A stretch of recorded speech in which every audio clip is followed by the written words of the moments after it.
அரசியல் சூறாவளியையும் தேர்தல் சுனாமியையும் தடுப்பார் எவர். அப்படிதான் எம் மக்களுக்கான அரசியலையும் அந்த வெற்றியையும் யாராலும் தடுக்க முடியாது. அப்படி தடுக்கணும்னு நினைக்கிறவங்களோட கனவு ஒரு நாளும் மெய்ப்படாது. Before concluding my speech, few words from William Blake.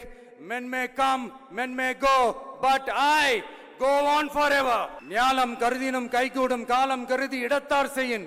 ஏற்ற காலத்தையும் இடத்தையும் அறிந்து ஒரு செயலை செய்தால் பூவுலகம் முழுமையையும் வேண்டினாலும் அது கைவசப்படும் என்ற திருக்குறளுடன் என்னுடைய நன்றி உரையை நிறைவு செய்கிறேன்.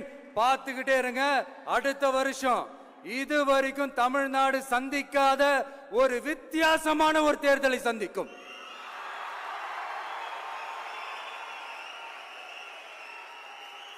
ரெண்டு பேருக்கு நடுவுல தான் போட்டியே. ஒன்னு டிவிகே, இன்னொன்னு டிஎம்கே.